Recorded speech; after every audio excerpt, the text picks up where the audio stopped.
Good morning, नमस्कार, सत श्री अकाल। दिस इज़ अनुराग दीक्षित और आप सभी का स्वागत है पाठशाला रेलवे एग्ज़ाम में। जैसा कि ट्रिग्नोमेट्री हम लोग पढ़ रहे थे, तो ट्रिग्नोमेट्री में जो कुछ बेसिक आइडेंटिटीज़ थी उनको हम लोगों ने पढ़ा था। तो आज हम लोग जानते हैं क्या पढ़ने वाले हैं। आज हम लोग वो चीज़ पढ़ेंगे जिसका इंतज़ार सभी बच्चों को होता है और उसका फ़ायदा भी सभी बच्चों को हो सकता है, बशर्ते अगर वो ध्यान से उस चीज़ को पढ़ते हैं। तो आज हम लोग पढ़ेंगे how to put the angle, कि एंगल्स को कैसे रखते हैं।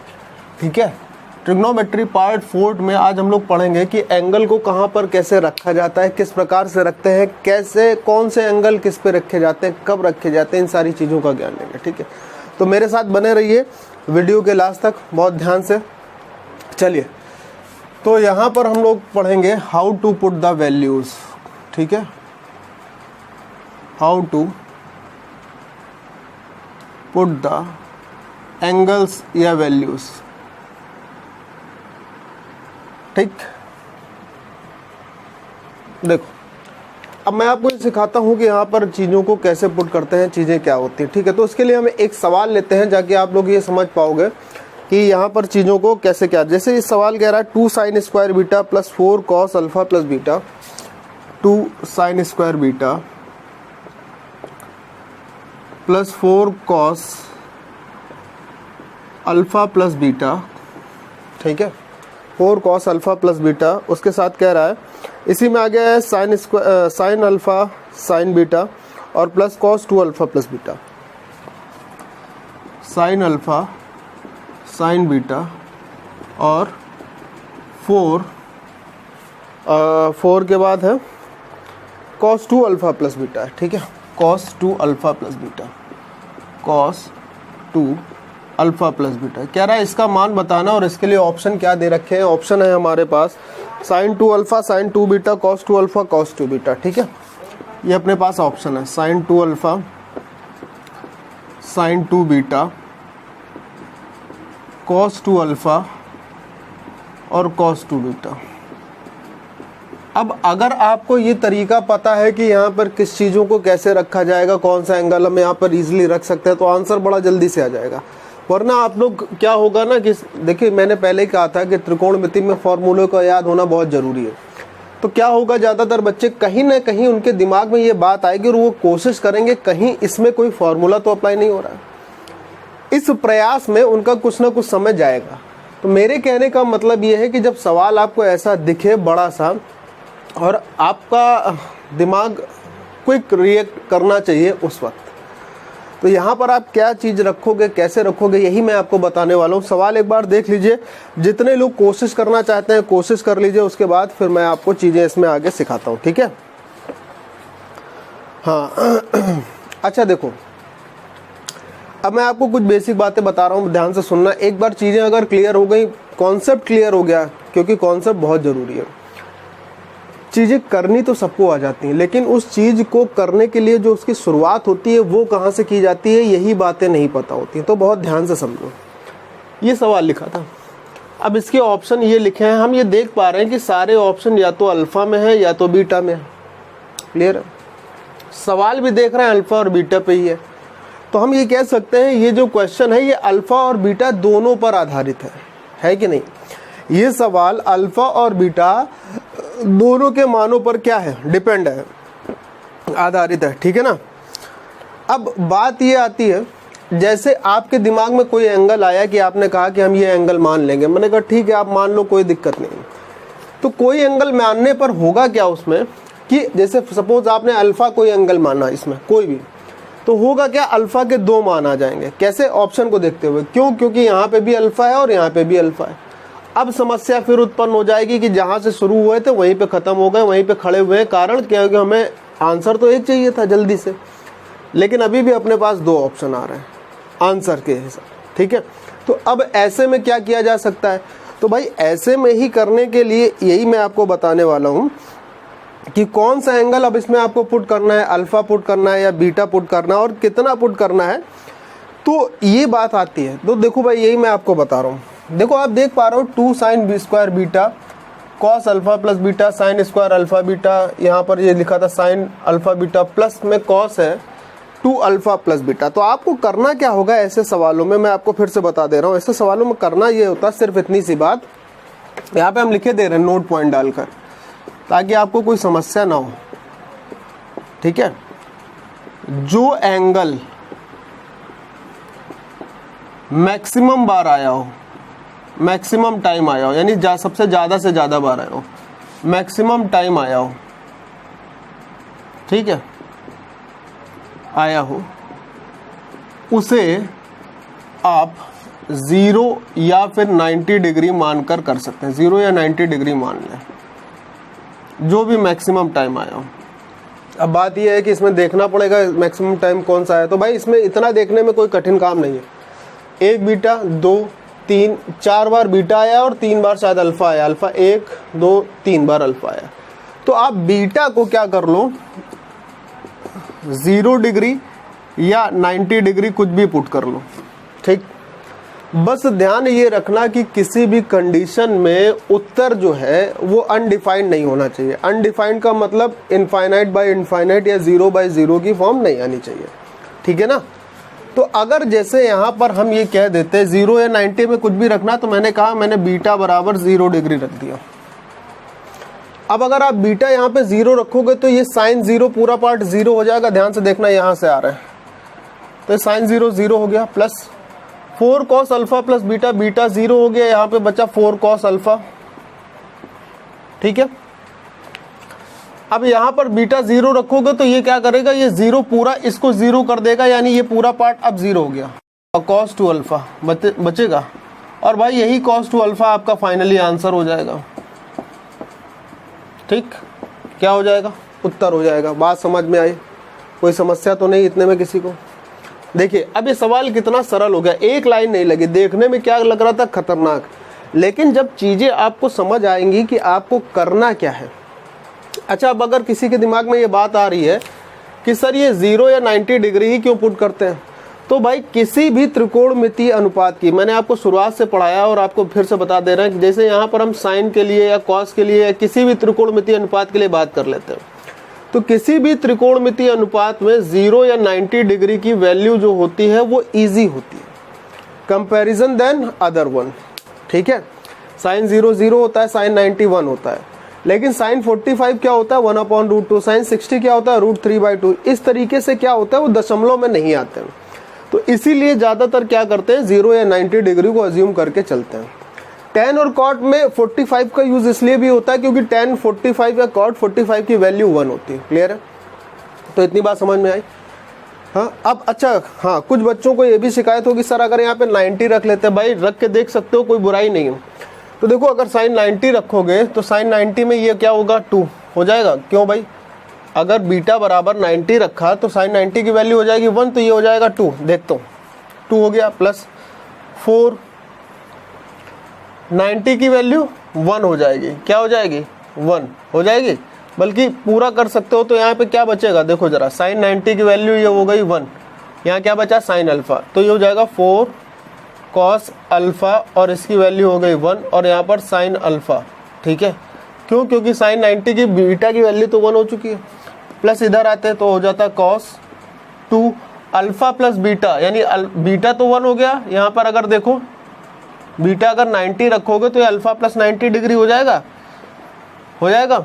और कॉस 90 प्लस अल्फा क्या होता है ये आपको देखना, या यहाँ पे 90 रख लोगे तो भी उत्तर वही आ जाएगा, ठीक है। ये कॉस 90 प्लस अल्फा, ये कॉस 90 प्लस अल्फा, आगे रखो क्या आएगा, चेंज करना। लेकिन अब देखो बात, 90 रखने से भी आंसर फाइनली कॉस 2 अल्फा ही आएगा, लेकिन कब आएगा, जब कैलकुलेशन थोड़ी लंबी हो जाएगी और लेंदी हो जाएगी। तो हम ऐसा क्यों करेंगे, हमें चीज़ों को समराइज करना है, ना कि क्या करना है, बढ़ाना है, ठीक। तो चलिए एक ऐसे ही क्वेश्चन और लेते हैं, आपको वैल्यू पुट करना सिखा रहे हैं, कब कौन से एंगल को क्या एंगल रख के अब जल्दी से आंसर निकाल सकते हैं, ये चीज़ आप सीखेंगे, ठीक है। चलो भाई एक और सवाल लेते हैं,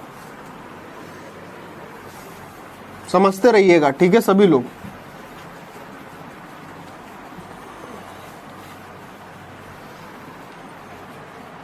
जैसे अगले सवाल पर आते हैं। अगला सवाल हमने कहा लिखा हुआ है cos square a minus B. मैंने आपको बता चुका है कि सारे सवाल मैंने कहाँ से लिए हैं, ठीक है।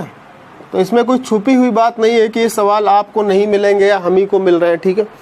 Cos square A minus B plus cos square B minus 2 cos A minus B, ठीक है, plus cos square B minus 2 cos A minus B. ध्यान से देखिएगा सभी लोग, 2 कॉस ए माइनस बी, उसके बाद कह रहा है कॉस ए कॉस बी, इसी में मल्टीप्लाई में है कॉस ए कॉस बी। अब क्या रहा है, इसका उत्तर बताना है आपको। ऑप्शन दिए हुए हैं यहाँ पर, जरा गौर करिएगा सभी लोग। कॉस स्क्वायर है, साइन स्क्वायर है, टेन स्क्वायर है, कॉट स्क्वायर है, ठीक है, ये ऑप्शन दिए हुए हैं। कॉस स्क्वायर है, साइन स्क्वायर है,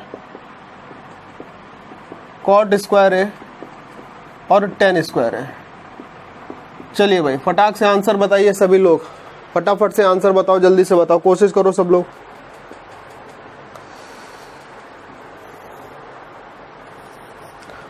फटाक से बताओ।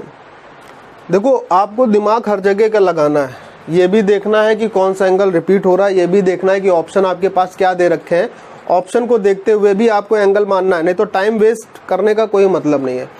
पेपर में हमारे लिए सबसे ज़्यादा जरूरी होता है टाइम को सेव करना और जितने टाइम को आप यूज़ कर रहे हैं उस टाइम में सही चीज़ों को परफॉर्म करना होता है कि नहीं। देखो भाई अल्फा बीटा अगर देखा जाए 1 2 3, अब बीटा को देखो 1 2 3 4, यानी बीटा को आप कुछ भी मान सकते हो। इसके अलावा इसको आप ऐसे भी सोच सकते थे कि जितने भी सारे ऑप्शन है वो सारे के सारे ऑप्शन ए में आ रहे हैं, यानी बीटा को यानी बी को हम कुछ भी मान सकते हैं। बी को अगर हम कुछ भी मान लेते हैं, कुछ भी मान सकते हैं, क्यों? क्योंकि जो ऑप्शन आंसर है वो बीटा पे डिपेंड नहीं कर रहा है, कुछ भी मान लेते हैं, ठीक है। अब कुछ भी मान लेते हैं ऐसे, जैसे हमने कहा कि b बराबर हम 0 रख लेते हैं, कुछ भी मानना तो हमने मान लिया, ठीक है। अब अगर b 0 रखा तो ये b 0 हो गया, यहाँ से आ गया, देखो जरा यहाँ से आ गया क्या, कॉस स्क्वायर ए, ये b 0 रख दिया, यहाँ से b 0 रखोगे हो जाएगा माइनस का 2 कॉस ए, और ये b 0 रखोगे तो ये पूरा क्या हो जाएगा 0। क्या बचा आपके पास, कॉस स्क्वायर है, ये सीधे उत्तर आ गया भाई। बोलो कोई समस्या? यही तो पूछ रहा था ना क्या आंसर आएगा, तो भाई उत्तर आ गया सीधे सीधे कॉस स्क्वायर ए। कोई समस्या है किसी को? बोल सकते हो, अगर किसी को लग रहा है कोई दिक्कत है तो बोल सकते हो, ठीक है। आ गया ना। अब यहाँ पर ऐसा है कि आप जरूरी नहीं कि आप b बराबर 0 रखो, आप 90 भी रख सकते हो, इट्स योर चॉइस, ये आप पर डिपेंड कर रहा है। 0 रखने का मतलब 0 डिग्री की बात थी, ये 0 वैल्यू 0 वाली नहीं थी, ये वैल्यू 0 पे डिग्री की बात थी। अब वो डिग्री त्रिकोणमितीय अनुपात के साथ क्या बन रही है ये सोचने की बात है, ठीक है। अब आप 90 रख के देख सकते हो, तो भाई अगर b 90 रखते हो तो cos 90 की वैल्यू क्या हो जाएगी 0, यानी ये पूरा पार्ट तो 0 हो गया, ये भी 0 हो गया। cos 90 की वैल्यू यहाँ से क्या हो जाएगी बोलो, ये हो जाएगा ना a minus B, a minus B यानी b की जगह 90 हो जाएगा, तो ये क्या बन जाएगा, माइनस का कॉस स्क्वायर है, और माइनस में कॉस में माइनस अगर बाहर आता भी है तो कॉस स्क्वायर ही हो जाता है, यानी फिर से आंसर क्या आ जाएगा, कॉस स्क्वायर है। कुछ भी रख सकते हो, आंसर सेम मिलेगा। बोलो हाँ या ना, पक्का? चलिए अगले सवाल को, एक कुछ और अच्छे सवालों को लेते हैं, फिर आगे हम इसमें आपको बहुत कुछ सिखाने वाले हैं, ठीक है। चलो एक और सवाल देख लो, मन हो तो। समझ में आ रही चीज़ें किस तरीके से आपको लेकर चलना है? अभी जो बेसिक हम लोगों की आइडेंटिटी थी, ट्रिग्नोमेट्रिकल आइडेंटिटी, सर्व समीकरण, उन पर आधारित क्वेश्चन भी बाकी हैं जिसमें आपको मजा आ जाएगी, ठीक है। जैसे इस पर एक हम क्वेश्चन और लेते हैं, जैसे मैंने कहा cos square theta plus cos square alpha plus theta, cos square theta plus cos square alpha plus theta, ठीक है। और उसके बाद है minus 2 cos alpha 2 cos alpha cos theta, minus में 2 कॉस अल्फा कॉस थीटा, और उसके बाद क्या था, उसके बाद दिया हुआ है cos theta plus alpha, cos theta plus alpha. इसका मान पूछ रहा है। ऑप्शन क्या दिए हुए हैं जरा गौर कर लीजिए, ध्यान से समझिएगा। ऑप्शन दिए हुए cos square alpha, tan square alpha, sine square alpha, sec square alpha. Cos square alpha, tan square alpha, sine square alpha और sec square alpha. These are the options, ठीक है। अब आपको देख के बताना है कि आंसर क्या आएगा। चलिए कोशिश करिए भाई। ये ऑप्शन है, ये सवाल है, जल्दी से बताओ क्या उत्तर आएगा। कोशिश करो, हम ये नहीं कह रहे कि गलत आपका सही हो जाए, लेकिन अब देखो गलतियां अगर नहीं होंगी तो चीज़ें समझ में भी नहीं आएंगी, सीखने में भी थोड़ी मुश्किल होगी। तो गलती करने से घबराओ नहीं, कर लो गलती, लेकिन प्रयास करना जरूरी है, ठीक है ना। चलो कोशिश करो, ठीक है, कोशिश करिए भाई। क्या सिखाया है मैंने आपको कि ऐसे में जितनी भी ये आइडेंटिटी दी है, ट्रिग्नोमेट्रिकल आइडेंटिटी, इसमें जो एंगल आपको मैक्सिमम टाइम दिखे उसको आप 0 या 90 मान सकते हो, बशर्ते ध्यान क्या रखना होगा कि वो फॉर्म अनडिफाइंड ना हो, अपरिभाषित वाली फॉर्म ना हो, ठीक है। तो मुझे लग रहा है इसमें थीटा ज़्यादा बार रिपीट हुआ, 1 2 3 4 टाइम थीटा रिपीट हुआ, अल्फा उससे कम हुआ। तो थीटा को हम क्या करते हैं, 0 या 90 में से कुछ मान लेते हैं। अब 0 मुझे अगर ज़्यादा सरल लग रहा है तो मैंने कहा थीटा बराबर 0 हो गया। अब अगर थीटा बराबर 0 हो गया तो आगे बढ़ते हैं फिर हम लोग। अब जरा आगे बढ़ लो तो भाई cos 0 की वैल्यू क्या हो जाएगी, अगर यहाँ पे 0 रखते हो तो cos 0 की वैल्यू क्या हो जाएगी, 1 हो जाएगी। प्लस यहाँ रखोगे क्या मिलेगा, बोलते जाओ फटाफट से, मान रखना है तुमको, सिर्फ ऐसे ही यहाँ तक पूरे में मान रखते चले आओ। अब फाइनली आपको जो मिलेगा, अच्छा एक चीज़ और देख लो, सारे के सारे ऑप्शन जो है वो अल्फा में हैं, यानी थीटा आप कुछ भी रख सकते थे। यहाँ से ये बात भी प्रूफ हो जाएगी क्योंकि इस सवाल का उत्तर थीटा पर डिपेंड नहीं कर रहा है, अल्फा पर डिपेंड कर रहा है, क्योंकि आंसर भी सारे किस में आ रहे हैं, अल्फा में। तो थीटा आप कुछ भी रख सकते थे, यहाँ पे लिख दे क्या, लेकिन लिखने की जरूरत नहीं है। इतनी बात तो समझ आई होगी कि सारे के सारे ऑप्शन हैं किसमें, अल्फा में, इसलिए आप अल्फा जो थीटा है ना उसको आप कुछ भी मान सकते हो। तो भाई मान लो, फटाफट से आंसर रखते जाओ, बताते जाओ क्या आएगा, कुछ भी मान लो, 0 या 90 में कुछ भी मान लो, ठीक है। इजी आपके लिए क्या हो जाएगा, आपको इजी क्या हो जाएगा क्वेश्चन, देखो इजी ऐसे हो जाएगा जैसे मैंने यहाँ कहा था कि मैं थीटा को 0 मान लेता हूँ, तो आप 0 रख के देख सकते हो, cos 0 की वैल्यू 1 आती है। यहाँ पे रख लो cos square alpha plus 0 degree minus 2 cos alpha, cos 0 की वैल्यू क्या हो जाएगी यहाँ पर 1, और फिर यहाँ से आ जाएगा क्या, cos 0 प्लस अल्फा, ठीक है। इसको सॉल्व कर लो, या तो आप इसकी जगह 90 अगर रखते हो थीटा की जगह तो ये और थोड़ा सरल हो जाएगा। क्यों, क्योंकि cos 90 की वैल्यू होती है 0। अब अगर cos 90 की वैल्यू 0 होती है, जैसे ये लिखो यहाँ पे थीटा इज इक्वल टू 90, तो अगर ये पार्ट 0 हुआ तो ये पूरा हिस्सा 0 हो जाएगा। अब अगर ये पूरा पार्ट 0 हो गया कब, जब आप थीटा बराबर 90 रख रहे हो, ध्यान से समझ लेना, ये 0 हो गया। अब थीटा बराबर 90 रखने पर ये भी 0 हो जाएगा, थीटा बराबर 90 रखने पर ये पार्ट जो है ये भी 0 हो गया। बचा क्या, cos स्क्वायर अल्फा। तो अब आपको देखना ये है कि यहाँ जैसे ये बचता है आपके पास cos स्क्वायर, अगर आप ये 90 रखते हैं, यहाँ से देखो cos square alpha plus 90 degree, ये तो आता, ये 90 वैल्यू क्या होती है, cos स्क्वायर 90 प्लस थीटा क्या हो जाता है, तो sin स्क्वायर अल्फा इस सवाल का उत्तर हो जाएगा। बात समझे, क्या उत्तर हो जाएगा, sin स्क्वायर अल्फा। समझ आई बात, कोई समस्या तो नहीं है, ठीक है ना। तो यही मैं आपको सिखाना चाहता हूं कि किस तरीके से आप चीज़ों को छोटा करते हुए आगे बढ़ो, और उसके लिए ज़रूरी ये है कि आप चीज़ों को पहले एक बार क्या कर लो, समझ तो लो। जैसे ही आप चीज़ें आपके समझ में आ जाएंगी, सारी चीज़ें आपको अपने आप ही स्वयं ही क्या हो जाएंगी, स्पष्ट होती चली जाएंगी। क्लियर, बोलो हाँ है ना, ठीक है।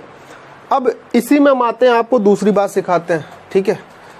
अब आपने ये समझा कि थीटा या अल्फा या जो भी एंगल दिए हुए हैं उसमें किस एंगल को 0 या 90 रखना है, कैसे रखना है, ये बात आपने सीखी।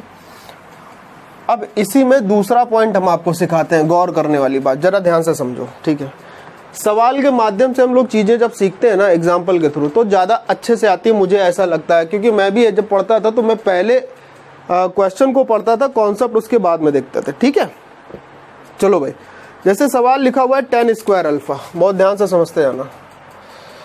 tan स्क्वायर अल्फा बराबर 1 plus 2 tan square beta, 2 tan square beta. आपसे यहाँ पर सवाल में कह रहा है कि आपको बताना है √2 cos alpha minus cos beta, √2 cos alpha minus cos beta का वैल्यू क्या होगा, और ऑप्शन दे रखे हैं इसके लिए अपने पास 0, -1, 1 और 2, 0, -1, 1 और 2। अब जैसे ये सवाल है अपने पास, इस सवाल में क्या करना है इसको भी ध्यान से समझो, ठीक है।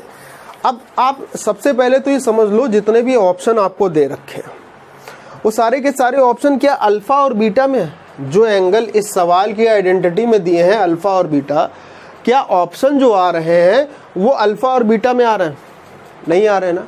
तो इसका मतलब क्या हुआ, इस सवाल का मान ना ही अल्फा पर है डिपेंड, ना ही बीटा पर डिपेंड है। जो आइडेंटिटी जो है उसके न्यूमेरिक फॉर्म में आ रहा है। क्लियर है इतनी बात? समझ रहा हूँ मेरी बात? अगर ऑप्शन अल्फा और बीटा में होते तो हम ये कह सकते थे कि दिए हुए सवाल में जो आंसर आएगा वो किसी न किसी एक एंगल पर डिपेंड होगा, लेकिन यहाँ पे तो ऐसा कुछ नहीं है। तो इसका मतलब एक बात स्पष्ट हो गई। ये बात आप लोग नोट करते रहा करो, जो चीज़ें हम आपको बोल रहे हैं लिखते चलोगे बहुत फ़ायदा मिलेगा। ऐसे क्या होता है भूल जाते हो।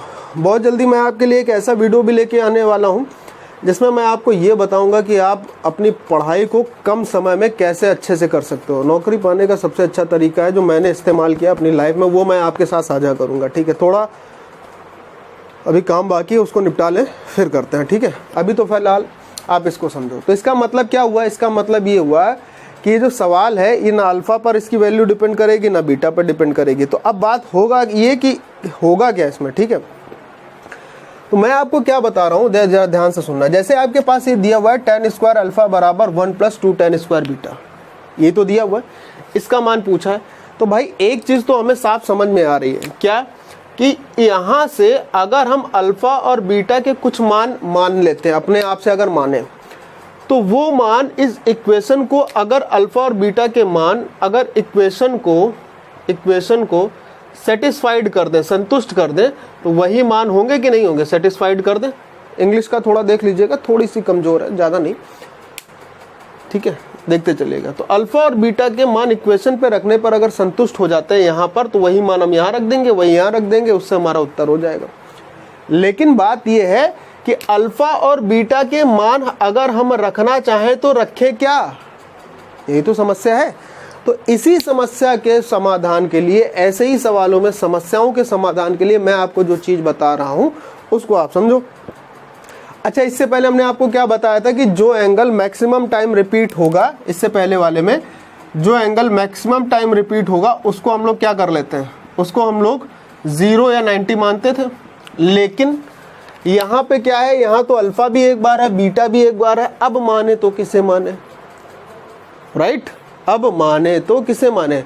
तो ऐसी स्थिति में आप कोशिश यह करोगे कि to try to make the equation 0। आप इक्वेशन को जो आपके पास सर्व समीकरण दी है उसको 0 बनाने की कोशिश करो। अब ये बनता है कैसे, जरा ये भी हम आपको बताते हैं। 0 बनाने की कोशिश करें। ठीक है, बहुत ध्यान से समझना है, सब बहुत इंपॉर्टेंट बातें हैं। ठीक है, अब अगर आप इसको 0 बनाने की कोशिश करो, अब 0 कैसे बनाएंगे ये देखना है। ठीक है, या फिर ये सवाल क्योंकि थोड़ा सरल है, हम लोगों को पता है कि sec square theta minus tan square theta बराबर 1 होता है, तो यहाँ से इसको आप सेक में भी बदल कर आंसर निकाल सकते हो, क्योंकि जो चीज़ पूछी गई है वो कॉस में पूछी गई है। ये तो एक अलग की बात हो गई। हम लोग बात कर रहे थे इक्वेशन को 0 बनाने की कोशिश कैसे करें। तो भैया जो भी एंगल आपके पास दिया है सवाल में, चाहे वो 1 हो, 2 हो, 3 हो, 10 एंगल कुछ भी दिए हो, उसमें से आप किसी एक को क्या कर लो, 0 मान लो। किसी एक को कुछ भी मान सकते हो, जरूरी नहीं, कुछ भी मान सकते हो। तो ये आप लिख लेना, ठीक है, सेटिस्फाइड करेगा। तो जो है मैंने क्या बताया कि दिए हुए एंगल में किसी भी एंगल को कुछ भी मान लो। अब किसी भी एंगल को कुछ भी मानने का मतलब ये है कि अल्फा या बीटा में, किसी में भी, दोनों में से हम किसी भी एंगल को कुछ भी मान सकते हैं, मतलब जो आपकी इच्छा करे। तो भाई थोड़ी देर के लिए अगर मैं ये कह दूं कि मैंने बीटा अगर 0 मान लिया, मैंने ऐसा क्यों किया ये भी मैं आपको बताऊंगा। आपको क्या करना है ये भी आप समझो अपनी तरफ से। जैसे मैंने कहा मैंने b बराबर 0 मान लिया, तो भाई ये तो 0 हो गया। अब 0 अगर ये हो गया तो मुझे पता चला कि tan स्क्वायर अल्फा की वैल्यू 1 है, तो tan अल्फा की वैल्यू भी 1 होगी। इसका मतलब मुझे पता चल गया कि अल्फा बराबर 45 आ जाएगा। अच्छा, दूसरी बात ये आ रही कि अब सर इसके अलावा भी तो कुछ मान सकते थे। बिल्कुल मान सकते हो, मैंने क्या बताया था, बस ध्यान ये रखना कि अनडिफाइंड ना हो। अगर आप यहाँ पर 90 रखते हो, बीटा को मानते हो या अल्फा को आप 0 मान लेते हो, तो अल्फ़ा को 0 मानोगे, ज़रा देखो अगर मैं यहाँ पे कह देता कि मैंने अल्फ़ा को 0 मान लिया थोड़ी देर के लिए तो 0 हो गया। 1 + 2 tan स्क्वायर बीटा, मेरी बात बहुत ध्यान से समझना, ये -1/2 बराबर हो जाता tan स्क्वायर बीटा होता। अगर स्क्वायर रूट लेते तो ये क्या हो जाता -1/2, और रूट के अंदर माइनस का मतलब क्या होता है, ये कोई वैल्यू होती ही नहीं है। जैसे रूट के अंदर -1 है तो ये इमेजिनरी वैल्यू होती, काल्पनिक। तो मैंने वही कहा था कि ये फॉर्म ना कल्पना में जाए ना अनडिफाइंड हो। तो इसका मतलब अगर आप अल्फ़ा को 0 मानते हो तो थोड़ी समस्या आएगी। अब बात ये आती सर हम इसका मतलब बीटा को तो आपको 0 मान लेना है, इसमें कोई दो राय नहीं। सर हम क्या इसके अलावा कुछ नहीं मान सकते? मान सकते हैं, कुछ भी मान सकते हैं। कैसे? वो भी देखो, हर एक चीज को समझाने की कोशिश कर रहे हैं, ठीक है। जरा देखो, जैसे बीटा बराबर 0 माना तो अल्फा 45 निकला। अब आप कुछ भी मान लो, कोई समस्या नहीं है। जैसे मैंने कहा कि बीटा बराबर मैं 60 डिग्री मान लेता हूँ, मैंने 0 ही क्यों माना था ये भी आपको समझना जरूरी है, ताकि आपके दिमाग से ये भ्रम निकल जाए कि ये बात रटी रटाई सी है। ये ना हम रट सकते हैं ना ये आपको रटनी है, ठीक है। ये मैथमेटिक्स है, थोड़ी चीज़ें आपको कॉन्सेप्चुअल तरीके से समझनी पड़ेंगी, ठीक है। अगर मैं बीटा बराबर 60 कर देता हूँ तो यहाँ पे क्या मिलेगा, tan स्क्वायर अल्फ़ा। बहुत ध्यान से देखना, पहली चीज़ तो कैलकुलेशन लंबी होगी। 2 tan 60 की वैल्यू बताइए, √3 होती है। √3 का स्क्वायर क्या होगा, 3। तो ये हो गया भाई tan स्क्वायर अल्फ़ा बराबर यहाँ से आ गया 7। अब अगर tan स्क्वायर अल्फ़ा 7 आ गया तो आप ये कहोगे ना कि tan अल्फ़ा बराबर आ जाएगा √7। नीचे 1 कर लोगे, कोई समस्या नहीं होगी। अल्फ़ा की जगह यहाँ पर आप क्या करोगे, अब एक एंगल बनाओगे। अल्फ़ा क्या होता है, लंब बटे आधार। तो ये √7, ये 1, ये निकल आएगा, कितना आ जाएगा 2√2। अल्फ़ा से आ जाएगा तो यहाँ पे मान आ जाएगा, लेकिन अभी बीटा बाकी है। अब आप क्या करोगे, बीटा बराबर 60 ले चुके हो, कोई समस्या नहीं है। चलो पहले हम इसी से करते हैं। जरा देखो, √2 कॉस अल्फा की वैल्यू इस ट्राइंगल से क्या आई। कॉस अल्फा क्या होता है, आधार बटे कर्ण। आधार ये है, कर्ण ये है, √2 आ गई। बीटा आपने 60 मान लिया, कॉस 60 की वैल्यू बता दो भाई। कॉस 60 की वैल्यू क्या होती है, 1/2। ये √2 इधर खत्म हुआ, 1/2 से 1/2 खत्म हुआ, 0 आया। इसके हिसाब से बीटा बराबर जब आपने 60 माना, बोलो हाँ है ना। लेकिन अगर बीटा बराबर 60 मानने पर इतनी कैलकुलेशन से आपका 0 आ रहा है तो यहाँ पे भी जरा नज़र डालो, जो हमने ये मानी थी। जरा देखो भैया, अल्फ़ा 45 आया, बीटा 0 आया, तो ये तो 0 हो गया था ना। बीटा तो 0 हो गया ना। ये कॉस नहीं, सॉरी, कॉस 0 की वैल्यू क्या होती है, 1 माइनस √2। भैया कॉस अल्फ़ा का मान बता दो, 1/√2। ये कैंसिल हो गया, 1 - 1 0 आ गया। ये आसानी से आ गया, इससे इजी ढंग में ये आ गया। तो कोशिश यही करनी है इक्वेशन को 0 बनाने के लिए कि आप कोई सरल वैल्यू मानो। अब सवाल ये उठता है कि सर हमें कैसे पता चलेगा कि ये वैल्यू मतलब जो हम मान रहे हैं वो सरल है या नहीं। तो ये आपको ऐसे पता चलेगा जब आप सवालों की प्रैक्टिस करोगे। इसका कोई दूसरा रास्ता नहीं है।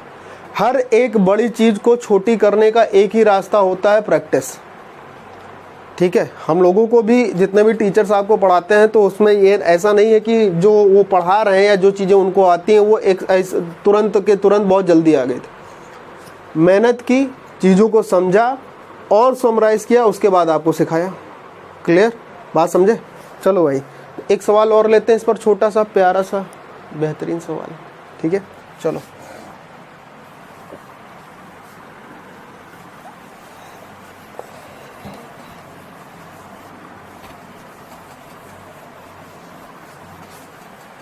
चलिए एक छोटा सा सवाल और ले लेते हैं, उसके बाद हम आगे बढ़ेंगे, ठीक है। जैसे मैंने कहा कि cos x बराबर 2 cos y - 1, ठीक है।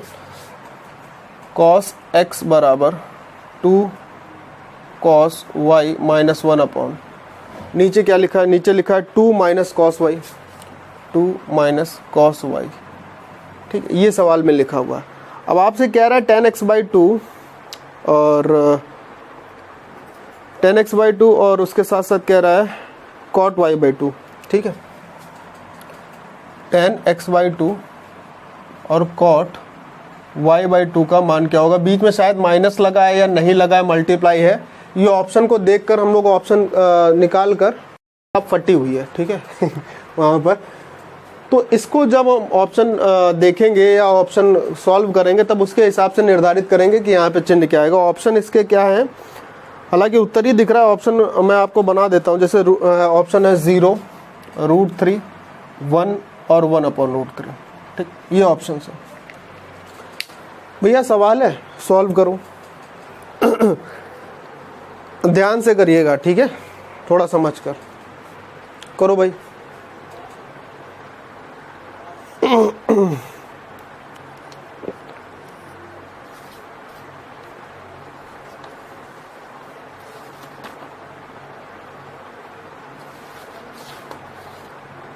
चलो, क्या दिखाई दिया ऑप्शन में? सबसे पहले हमें ऑप्शन से ये दिखाई दिया कि ऑप्शन में ना ही अल्फा है ना ही बीटा। इसका मतलब क्वेश्चन का मान ना अल्फा पर डिपेंड करता ना बीटा पर। तो जब क्वेश्चन अल्फा और बीटा किसी पर डिपेंड नहीं कर सकता है तो इन दोनों यानी एक्स और वाई, अल्फा बीटा की जगह एक्स वाई, एक्स और वाई किसी पर डिपेंड नहीं करेगा तो हम किसी को भी कुछ भी मान लें, फ़र्क क्या पड़ना है। तो अब कुछ भी मानने का मतलब क्या है, जैसे कोशिश करो कि y को आप कुछ भी मान लो, y को 0 मानने की कोशिश मत करना। क्यों? क्योंकि y को आप 0 मानोगे तो y 0 की वैल्यू 1 हो जाएगी, या 90 मानने की कोशिश कर सकते हो, देख सकते हो, जरा देखो। जैसे अगर हमने इसको y बराबर 0 डिग्री मान लिया तो ये क्या हो जाएगा 1। cos 0 की वैल्यू क्या होती है 1, तो ये 2 - 1 1, और यहाँ पर cos 0 1, तो भाई ये क्या आ जाएगा, यहाँ से आ जाएगा cos x बराबर, गौर करो, cos x बराबर ऊपर 1 नीचे 2 - 1 यानी 1, तो ये फाइनली 1 आ जाएगा cos x। अब cos में 1 किसकी वैल्यू होती है 0 डिग्री की, यानी x भी क्या आ जाएगा 0 डिग्री आ जाएगा या नहीं आ जाएगा, बोलो हाँ या ना। x भी 0 डिग्री आ गया और y भी 0 डिग्री आपने माना था, बस यहाँ मान रख देना। तो भैया tan 0 की वैल्यू क्या होती है 0, तो ये तो 0 रहा, माइनस cot 0 की वैल्यू क्या होगी, जैसे ये cot y/2 लिखा था तो cot 0 की वैल्यू क्या होगी अनडिफाइंड हो जाएगी, 1/0 होगी। तो ये तो भाई हमारे पास एक अनडिफाइंड वाली फॉर्म आ गई। अब क्या करेंगे, आंसर कैसे लगाएंगे, तो कुछ और मानो, जरूरी नहीं कि यही मानोगे, ये तो अनडिफाइंड हो गया, तो जरूरी नहीं कि ये मानो, आप कुछ और मान सकते हो एंगल जो आपको सुविधाजनक लगे, ठीक है। जैसे हमने क्या माना था y बराबर 0, तो इसकी जगह आप y बराबर 30 मान लो, ठीक। ये जरूरी नहीं कि आप y मानो, आप x भी मान सकते हो, जो आपकी इच्छा करे, मैं कोई पाबंदी नहीं है इस पर, ठीक है। तो जैसे अगर मान लो हम x बराबर मान लेते हैं, एक बार हमने आपको y मान के दिखा दिया, एक बार हम आपको x मान के दिखा देते हैं, आपका जो इच्छा करे एंगल वो मान लेना, बस ध्यान रखना 0 या अनडिफाइंड फॉर्म ना हो, ठीक, हर में 0 नहीं होना चाहिए। तो भाई अगर इसको देखोगे आप यहाँ से cos 90, तो x बराबर 90 रखोगे, cos 90 की वैल्यू तो 0 हो जाती है, ये वाला पूरा पार्ट इधर मल्टीप्लाई होगा तो इधर 0 आएगा, यहाँ से क्या आएगा 2 cos y - 1, तो cos y बराबर क्या आ जाएगा 1/2। अब ये बताओ cos में 1/2 किसकी वैल्यू होती है, अगर पूछे कि cos में 1/2 वैल्यू हो तो किसकी वैल्यू होती है 60 डिग्री की होती ना, तो y बराबर आ गया 60 डिग्री, रख दीजिए, 90 रखोगे 45 हो जाएगा, 1 आ जाएगा tan 45 की वैल्यू। यहाँ y रखोगे 60 cot 30 की वैल्यू, tan 30 की वैल्यू क्या होती है, उल्टा करना है उसका, जैसे tan 30 की वैल्यू होती है 1/√3, तो cot 30 की वैल्यू हो जाएगी √3, तो यहाँ से आ जाएगा 1 - √3।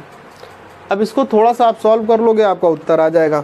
और अब ये दिमाग से देखो कि ये जो ऑप्शन दिए थे, यानी यहाँ पर ये माइनस नहीं है, यहाँ पर ये मल्टीप्लाई ही था, यानी कि मल्टीप्लाई कर दोगे तो आपका सही उत्तर आपके सामने आ जाएगा √3। बोलो हाँ है ना, बात समझ आई, क्लियर है। ये मैंने आपको पहले ही बोला था कि जब इसको हम देखेंगे तो ही आपको बताएंगे। बात समझ आ गई सभी के, कोई दिक्कत तो नहीं इतने में। एक सवाल और ले लें समझाने भर के लिए, मज़ा आ रही, चलो एक सवाल और ले लेते हैं। देखो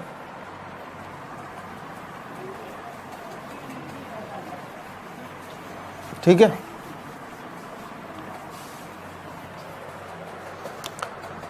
चलो एक सवाल और लेते हैं, समझो आप। जैसे सवाल कहा गया कि sin θ = 3 sin θ + 2 अल्फा।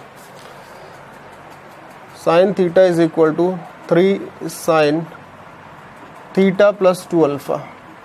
अब यहाँ पर आपसे सवाल में पूछ क्या रहा जानते हैं? आपसे सवाल में पूछ रहा है 10 अल्फा प्लस थीटा और प्लस 2 साइन अल्फा।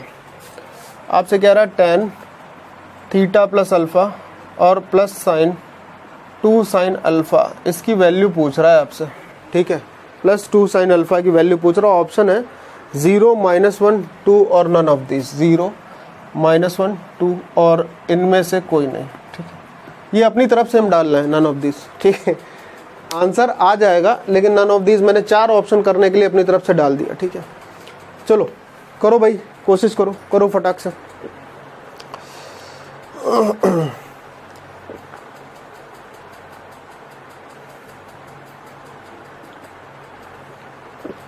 आ गया सभी का? सबसे पहला स्टेप मैंने आपको क्या सिखाया था? सबसे पहला स्टेप ये था कि भाई आप ये देख पा रहे हो कि ऑप्शन दिए हुए थे, इसमें दिए हुए थे।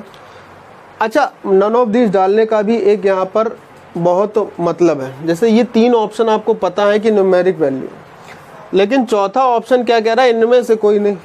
तो कुछ और भी हो सकता है, इसका मतलब तो ये हुआ ना, कुछ और हो सकता है, इनमें से कोई नहीं, इसका मतलब ये हुआ। अगर यहाँ पे लिखा होता नन तो होता कि कोई नहीं। नन ऑफ दिस का मतलब कि इन चारों में से कोई नहीं या इनमें से कोई नहीं। तो इसका मतलब ये है कि इन 3 ऑप्शन जो कि न्यूमेरिक वैल्यू में है, इसका मतलब साफ है कि यहाँ पर जो क्वेश्चन का मान होगा, जो आंसर आएगा, वो थीटा और अल्फा पर डिपेंड नहीं होगा। और इसलिए आप थीटा या अल्फा को कुछ भी मान सकते हो, कुछ भी लिख सकते हो। ये भी बात आ गई आपको कि आप थीटा या अल्फा को कुछ भी लिख सकते हो। तो क्या लिख सकते हो, क्या चीज का ध्यान रखना होगा? मैं फिर से रिवाइज कर दे रहा हूं। तो थीटा और अल्फा को आप कुछ भी लिखो, बशर्ते ध्यान ये रखना होगा कि क्वेश्चन की जो फॉर्म है वो अनडिफाइंड ना हो, अनडिफाइंड फॉर्म ना हो, या फिर इसके अलावा इक्वेशन कोई ऐसी ना बने, ऐसी इक्वेशन ना बने कि जो बाद में सॉल्व ही ना हो, सॉल्व ही ना हो। इसका आपको ध्यान रखना होगा। ये आप तब ध्यान रख पाओगे जब आप चीज़ों की मैक्सिमम प्रैक्टिस करोगे, ठीक है। क्या क्या ध्यान रखना है कि अनडिफाइंड फॉर्म ना बने, और दूसरी बात कोई ऐसी इक्वेशन ना बने जो कि सॉल्व ना हो। बाकी आप थीटा और अल्फा में से किसी को कुछ भी रख सकते हो। रखो फटाक से, बताओ क्या रखें। जैसे अगर हम थोड़ी देर के लिए सोचें कि यहाँ पर साइन दिया हुआ है, यहाँ पे भी साइन दिया हुआ है, तो हम ये कर सकते हैं कि हम यहाँ पर थीटा को हम थोड़ी देर के लिए 0 डिग्री मान लेते हैं। अब अगर थीटा 0 होगा तो ये 0 हो जाएगा, ये क्या हो जाएगा? 3 साइन, यहाँ पर 0 प्लस 2 अल्फा, 0 प्लस 2 अल्फा। तो अब ये इसकी वैल्यू क्या आएगी, बताओ फटाक से। जैसे साइन 0 रखा और वहाँ पे 2 अल्फा रखा, तो इसकी वैल्यू क्या आएगी? कौन बताएगा, जल्दी बताओ, बोलो। अल्फा बराबर 0 आ जाएगा कि नहीं आ जाएगा? अगर आप देखो तो ये तो पूरा जो है पार्ट इसके साथ आ जाएगा, तो 0 हो जाएगा अपने आप। तो यहाँ से अल्फा बराबर भी 0 आ जाएगा। और जब आपको ये पता हो गया कि आपने थीटा 0 माना था, उसको मानने पर अल्फा 0 आ रहा है, तो अब यहाँ पर वैल्यू तो रखनी है। ये भी 0, ये भी 0, यानी tan 0। यहाँ से आओ तो tan 0 की वैल्यू 0 हो गई, प्लस ये तो 0 था ही, तो ये भी 0 हो गया। यानी फाइनली आंसर क्या आ गया? 0 आंसर आ गया इस सवाल का। समझ आई इतनी बात? कोई दिक्कत तो नहीं है? आगे की बातें हम लोग नेक्स्ट वीडियो में करेंगे। पहले आप इतनी चीज़ों को समझो और इतनी चीज़ों पर प्रश्नों को सॉल्व करने की कोशिश करो, ठीक है। बहुत जल्दी मैंने आपसे बोला कि मैं आपके लिए ऐसी वीडियो भी लाऊंगा जिसमें आपको ये बताएंगे, आपको ये तरीका समझाएंगे कि आप 8 घंटे की पढ़ाई को 80 मिनट में कैसे पढ़ सकते हो। मतलब एक बच्चा जो 8 घंटे पढ़ाई करे और आप अगर 80 मिनट की पढ़ाई कर लो तो सारी चीज़ें बराबर हो जाएंगी, ठीक है। तो बस आपको काम ये करना है कि एक छोटी सी रिक्वेस्ट, उसको आगे बढ़ाना है कि शेयर, लाइक एंड सब्सक्राइब। बस बाय बाय।